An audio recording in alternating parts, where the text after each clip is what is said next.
Hello दोस्तों, सभी दर्शकों को हर हर महादेव। आशा है कि आप इस वीडियो को थोड़ी देर समय निकालकर जरूर देखेंगे क्योंकि थोड़ा सा सेंसिटिव टॉपिक है। दोस्तों, आज हम बात करने वाले हैं कि हिमालयी राज्य जो हमारे हैं वहां पर जो लगातार भूस्खलन, लैंडस्लाइड, बादल फटने जैसी घटनाएं हो रही हैं और उससे बहुत ज्यादा तबाही हो रही है, उसके कारण जानते हैं। तो हो सकता है आप उसके कारण जानने के बाद इन घटनाओं के प्रति भावुक होने के बजाय उनको उन्हीं की हाल पर छोड़ देंगे और खुद से अपना उपाय ढूंढेंगे। दोस्तों, जैसा कि आपको पता चल रहा है कि आजकल मानसून का मौसम चल रहा है और हमारे सभी उत्तर भारतीय राज्य बाढ़ की चपेट में हैं। तो जो मैदानी राज्य हैं वो बाढ़ की वजह से तो बेहाल है ही हैं।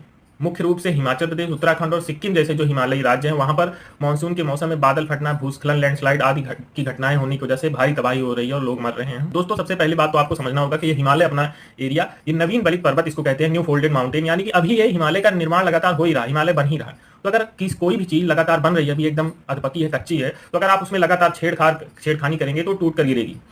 तो सबसे पहले मैं बात करता हूं सरकार की, जो इस समय पैसा कमाने के लिए, पर्यटन से पैसा कमाने के लिए इस तरह मशगूल है कि कल सरकार ये एक नया नियम लाई है, एक नई योजना लाई है कि हर मौसम पर्यटन, चाहे हिमाचल प्रदेश की बात करें, चाहे उत्तराखंड की बात कर लें, आप हर मौसम में किसी भी क्षेत्र में इन राज्यों के पर्यटन के लिए जा सकते हैं। इसके लिए सरकार मुहैया करा रही है संसाधन वगैरह, जिससे आप कहीं भी जा सकते हैं, जो कि पूर्णतः गलत है। आपको इसको समझने की जरूरत है कि प्रकृति खुद बताती है कि मानसून के कुछ महीनों में और जब अत्यधिक ठंड और बर्फबारी होती है तो उन महीनों में हमको एकदम अकेला छोड़ दीजिए, जिससे जो टूट फूट नुकसान हुई है आप लोगों की वजह से, भीड़ भाड़ की वजह से, उसको फिर से सृजन कर सके प्रकृति और फिर से अपना निर्माण कर सके। लेकिन सरकार इस तरह पैसा कमाने में मशगूल है कि आप हर मौसम में कितना भी बर्फबारी हो, आप कहीं भी चले जा रहे हैं सरकार की वजह से, पर्वतमाला परियोजना से, रोपवे से कहीं भी चले जा रहे हैं, और आप बारिश के मौसम में इतनी अधिक भीड़ भाड़ होते हुए केदारनाथ की चढ़ाई करवा रहे हैं या किसी भी पर्यटन स्थल पर ले जा रहे हैं, तो ये प्रकृति को खुद से ना टाइम मिल रहा है सृजन करने का, ना उसको अकेला छोड़ दिया जा रहा है, जिसकी वजह से ये तबाही हो रही है।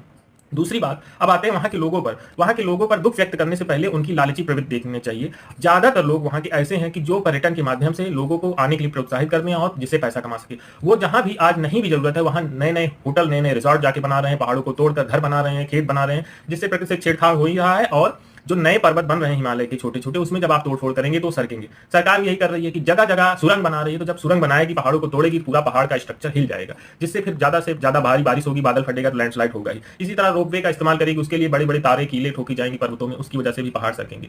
इसी के साथ जब होटल मकान आपको बता ही दिया बनेंगे, जहां नहीं बनना चाहिए, जहां संरक्षित क्षेत्र है, वहां भी जा जाके आजकल धांधली होकर जमीन खरीदी जा रही है, वहां भी भीड़ भाड़ हो गई है, तो ये सब होगा ही। तो मेरी आपसे विनती यही है दोस्तों कि इन हिमालयी राज्यों पर जो बादल फट रहा है, जो अतिवृष्टि हो रही है, जो लैंडस्लाइड हो रही है, बीभत्स घटना है, ऐसा नहीं होना चाहिए। लेकिन इन पर भावुक होने की बजाय आप इन लोगों को उनके दुख पर छोड़ दीजिए, क्योंकि जो जैसा करेगा वो ऐसा भरेगा, ये आप सदा नियम प्रकृति का जानते हैं इसका। और इस वीडियो को बनाने का यही उद्देश्य था कि जो ये आज घटनाएं हो रही हैं और लोग डेली तरह तरह के पोस्ट कमेंट वीडियो कर रहे हैं कि ये हो गया, वो हो गया, यहाँ पे इतने लोग मर गए, क्योंकि वो लोग जिम्मेदार हैं, वहां की सरकारें जिम्मेदार है इस घटना के लिए, इसीलिए हो रहा है। तो आप वहां के लोगों के प्रति भावुक होने की अपेक्षा वहां जागरूक करिए, या अगर नहीं कर सकते हैं तो आप खुद जागरूक होइए और प्रकृति की सुरक्षा कीजिए। इसी के साथ वीडियो खत्म करते हैं। जय हिंद।